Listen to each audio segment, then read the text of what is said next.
look at the future of money with alternative currencies such as Facebook credits and new payment schemes gaining traction. Money is no longer the sole representation of value. And joining us to discuss this and what it means for the industry going forward is Udayan Goyal. He is the founder of Anthemis Group. Heather Schlegel is also with us. She is from Innovation at Swift. Donald Norman is the co-founder of Bitcoin Consultancy. And Shamir Karkal is the CFO of Banksimple. Nice to have you all with us.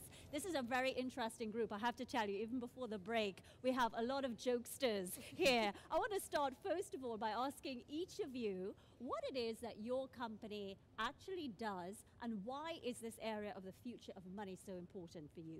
So thank you. I mean, we set up, Sean Park and myself set up Anthemis Group 2.5 years ago. We have both been long-term bankers. I was running financial technology at Deutsche Bank. Sean ran trading at Dresdner. And we came together because we perceived a need to take finance into the new digital age. So sort of our mantra is digitally native finance and really rethinking the bank business model completely. And so we've really, what we've tried to build is a series of companies out there, including Banksimple, Shamir's company. We announced today Fedor Bank in Germany. So really what I would call banking 2.0. We have an asset management company called Betterment. And really the common theme around this is using technology as an enabler, using technology to get distribution out to customers in a new paradigm and really challenging the existing paradigms around banks. Well, Heather, you are not from a company, but, well, Swift, I guess, is a company, but you are sort of hosting a lot of these gentlemen and ladies here around this area of the future of money. Tell us why this is so important for you on this agenda. Well, it's really important to me because what I did, I've done a lot of research looking at disruptive technology in the financial markets. I found a few areas in that area, and I created a short video that showed what the future could be. The scenario was 4 friends out having dinner. The check comes. It's 1, 5, 10 years in the future. What's that experience going to be like? And so we've got a smart check. People are able to pay for it with their mobile phones, with a little device that you can just pop in, a credit card you can swipe exactly on the smart check, and corporate currencies. So I really wanted to show a positive vision of what the future of these transactions could be that was very customer-centric. Okay, so I'm from the Bitcoin Consultancy, and we basically do consulting, integration, software development for Bitcoin. And Bitcoin isn't just another new digital currency. It's the world's first decentralized digital currency. So if I send you money in Bitcoin, then it doesn't matter where in the world you are. It goes directly to you, not through any third party. And because of this, it promises to alleviate a lot of the potential corruption and over-excessive regulations and costs that we see today with sending money. So I'm one of the founders of Banksimple, and we started Banksimple a couple of years ago with the vision of building an intuitive, easy-to-use, customer-focused bank, which was extremely simple in the way it worked with customers and hid a lot of the complexity and the jargon of banking. So it's all customer-focused. So give us some examples. Where to start? So most people have more than one bank account, right? You have a checking account, a savings account, CDs, right? And everybody's had this problem that you log into your bank account, you look at all the different accounts you have, you add up the numbers, and then you think, well, okay, I have my rent payment coming out in 2 weeks' time, I can't spend that. And you're sitting in front of a computer, which is a $1,000 calculating machine, and doing all this mental math in your head to figure out how much money can I safely spend today. So what we do is we completely abstract that. When you log into Banksimple, all you see is your safe to spend balance. And it shows you the detail. Here's where the money is sitting in these accounts, here's your upcoming payments, here's the money you don't want to spend, so here's what's left, right? And so it's a lot of little things like that which simplify the entire experience. I definitely need Banksimple because I am a shoes and handbag kind of girl. Let's go to you, Donald. I want to ask, first of all, who are the clients of who is actually using this stuff? Well, the great thing about Bitcoin is it actually costs nothing for merchants to integrate their service. You can download the client and immediately start accepting payments in Bitcoins for whatever service you're providing, service or product. However, some merchants need additional code for their specific services, and that just has to do with whatever transactional capacity they need. But we're also working on core Bitcoin code. Bitcoin was sort of an experiment put out there, and it was a wildly successful experiment. It's proven a lot of things, but it's analogous to the internet before the web browser. It's sort of restrictive now to tech-savvy people, but we're hoping that in a year, you'll be able to send a Bitcoin, you'll be able to send money to wherever, and it'll be just as easy as clicking like on Facebook.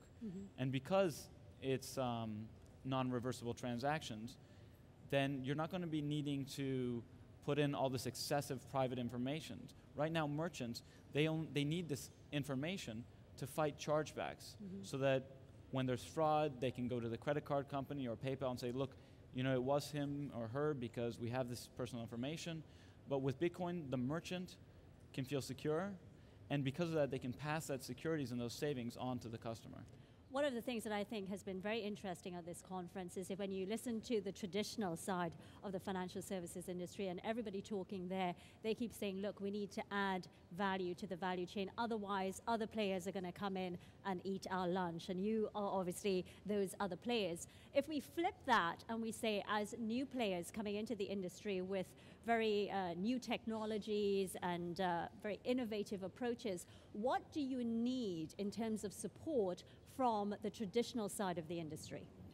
You know, I'm going to be really controversial, and to be we like that. Yeah, to be totally frank, we don't need anything. You know, it's we need SWIFT, we need money transfer mechanisms, we need an ability to tap into ACH networks. I mean, Shamir can talk a little bit about their structure. But the reality is, the problem with financial services, and particularly retail financial services today, is it's built on an infrastructure which is entirely the wrong cost base. So what it means is, and to use your phraseology, they need to continue to add services on top of it that generate money. And consumers don't want that. Consumers want Banksimple. They want something that's simple. Simplicity allows them to manage their money, allows them to move money around, get from money to A to B, and not have to pay $25 to get money from A to B. It's you know, it's as simple as that. And so I think that there needs to be a paradigm shift from what we call banking 1.0 to banking 2.0. And you know, some banks are starting to get it, others are going to take longer, and I think this shift is going to happen a lot quicker than people realize. So I want to pick up on Shamir, because he's saying, yes, we definitely need an organization like SWIFT, thank goodness, because Heather's here. Her job is safe. And, but we may not necessarily need all the other people that are there. When do you think we're going to start to see a lot of the other people that are in the financial services industry at the moment start to disappear? I think it's, you know, the financial services industry overall is gigantic, right? Just the US, the assets of commercial banks is like $14 trillion, right? So it's going to take a while. But I think I completely agree with Uday. Most bankers out there seem to think that while is like a 40-year time frame, right? Yes, but it's going to happen sooner than that. I mean, 10 years ago, PayPal was nowhere. Now, PayPal has 100 million customers, right? And it's growing rapidly. Look at the adoption of services like Square, for example. Again, rapid, massive growth, right? And if you see the examples of sort of Twitter and Facebook, you realize that distribution online can create growth which is sort of unimaginable in the offline world. And that's coming to financial services, and it's coming in the next 4 to 5 years, right?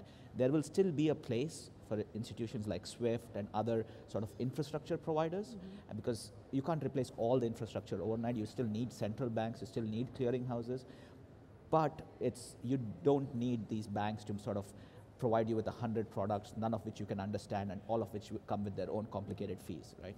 But I sort of disagree about one thing.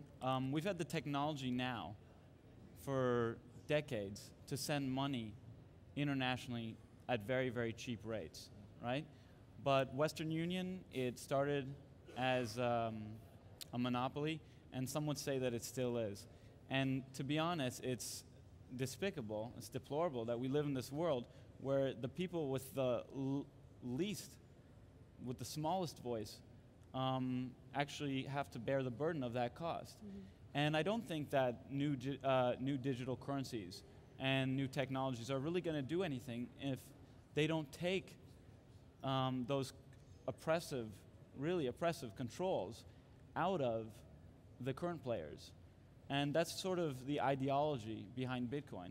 It's part of the free movement. If you look at Wikipedia, it freed the information. You look at what the internet has done to media, then the internet is a free portal to publish, to voice your opinion, And especially, you know, with the recent scandals with News Corp, I don't think it's at all controversial to say that this sort of thing is going to happen in the realm of money.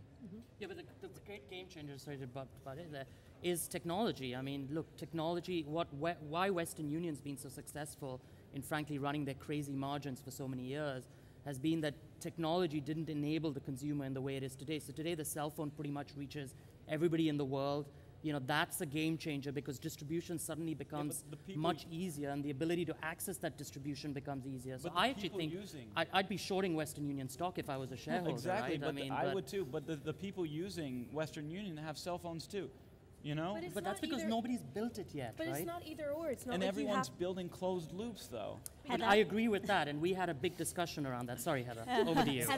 It's not either or. It's not like you have to choose between the old traditions and the new startups. This is the real thing that I'm seeing here happen at Sibos this year. It's like it's working together. It's using the knowledge and the understanding and the backbone the existing industry has built and extending it into these new areas and enabling and encouraging startups to go into these areas without, including innovation. And so it's really important for both these existing entities, financial institutions, and startups to work together to be open and have an open dialogue. Can they coexist, though? Yes, most definitely.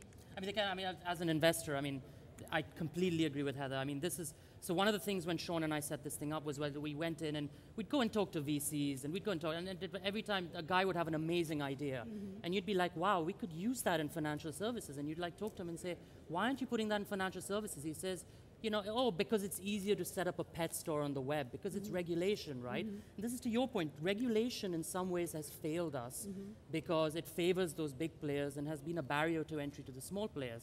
Now with technology coming down, regulation has to cope with new technology and those barriers are starting to come down. SWIFT has an enormous responsibility and an opportunity here to create an open infrastructure which allows the thriving community of startups to access that infrastructure and have that level playing field. And that opens up new markets that everyone within the ecosystem can develop new products and services and things that we can't even imagine exist today. Let's look ahead then, because I've spoken to quite a few heads of different parts of different investment banks, some of the big players, and they really, I think more than any time that I've spent 20 years in the world of financial industry news, and they are more ready now to have an appetite to look at innovation and new things, new ways of doing things. If I was a CEO of HSBC or Santander or one of those enormous banks, tell me how you think we may be able to work together. Yeah, I mean, firstly, I think you're seeing that change because they sense the tide is turning. The game is over, the fortress is coming down, the walls are crumbling, it's over. So now you got to react to it. So yes, of course they're going to react. How do we work together with them? I think Citi today in our panel, is doing the right thing. It's creating an API. So it's basically a set of standards which allow anybody to connect to their system if you meet certain credentials. And what that does is start to create an open ecosystem for people to innovate on top of Citi's gigantic infrastructure. And the more banks that start to realize that their core competence is around managing risk and safeguarding money, and you should let people innovate on top of that, the quicker this ecosystem's going to open up. Okay, well, unfortunately, we've got to leave it there. Very interesting. I told you this was an interesting group joining us. Thanks so much for joining us today. Uday, Heather, Donald, and Shamir. Thanks very much. It's been a pleasure to have you all with us.